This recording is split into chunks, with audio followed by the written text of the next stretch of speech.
Francisco Lázaro, a 21-year-old carpenter from Portugal, running for glory in his nation's first Olympic marathon. But he had one terrible idea. The year was 1912, Stockholm, Sweden, the fifth modern Olympic Games. Temperatures hit around 86 degrees Fahrenheit. Not exactly friendly weather for a marathon. Francisco coated his entire body with wax, animal fat, and oil to protect himself from sunburn, thinking it would help reflect sunlight and keep him cool. Human skin sweats for a reason. The wax sealed his pores, trapping heat inside his body. By mile 12, witnesses said his pace dropped sharply. He looked pale and confused.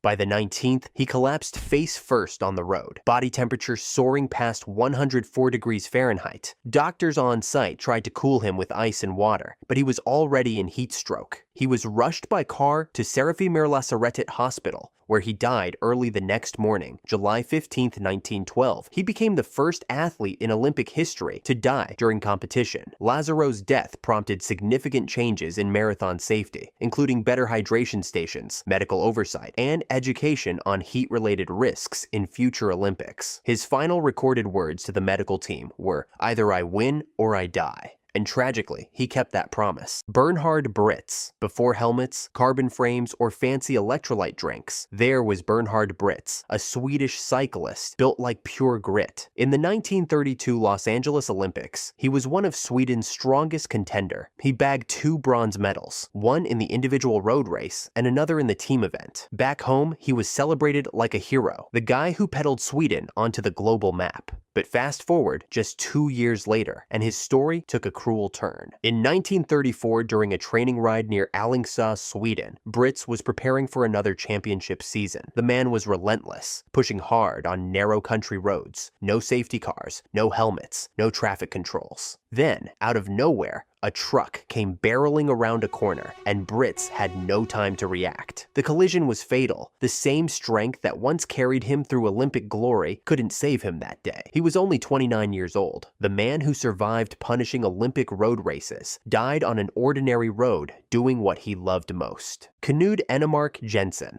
August 26, 1960 Rome. The sun blazed at a punishing 104 degrees Fahrenheit as the Danish cycling team lined up for the 100-kilometer team time trial, the first event of the 1960 Summer Olympics. Among the Danish team stood Knud Enemark Jensen, just 23 years old, full of stamina, spirit, and probably way too much confidence for a guy about to pedal 62 miles under a Roman sun. The event? The 100-kilometer team time trial, a brutal race of endurance and teamwork. But somewhere around the halfway mark, Knud started wobbling. His teammates tried cooling him down with water, shouting encouragements, but the sun was merciless. Only 12 miles from the finish line, his body gave out. He collapsed, hit his head, and never got back up. The doctors said it was heat stroke. His brain literally cooked inside his skull. Others whispered about performance enhancers, claiming he'd taken a stimulant called Roniacol before the race. The Danish trainer even admitted giving it to the team, but autopsies later found no trace of drugs, just the aftermath of a heat wave that should have been an event on its own. Jensen's tragic death highlighted the dangers of extreme heat in endurance sports and led to increased awareness and precautions regarding athlete safety in such conditions. Ross Milne.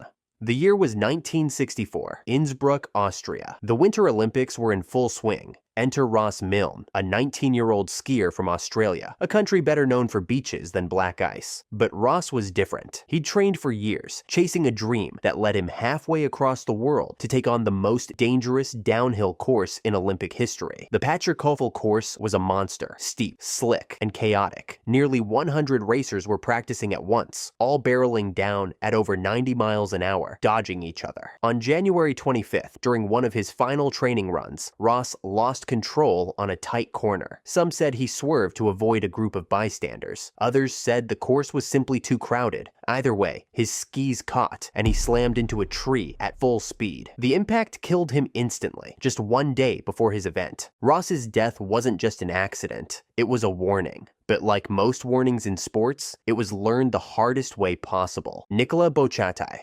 Albertville, 1992. The Winter Olympics were running smooth. Bright snow, blue skies, and record-breaking speeds. And no one was faster than Nicolas Bochatay, a 27-year-old Swiss speed skier who loved danger the way most people love oxygen. On the morning of February 22nd, just hours before his event, Nicolas headed up to La Lys Glacier for one last warm-up run with his teammates. No cameras, no crowds, just the sound of wind howling past helmets. He tucked down, gathering speed over 100 miles per hour, pure adrenaline. But as he crested a hill, fate hit back. An unmarked snow grooming machine, parked behind a small rise, sat directly in his path. Nicolas didn't see it until it was too late. He slammed into the snowcat at full velocity and was killed instantly. Olympic officials called it a training accident, but athletes whispered a different story, that the area wasn't clearly marked, that communication between teams and staff had failed. It didn't matter. The result was the same. The Games lost one of their best speed demons before he even got to compete.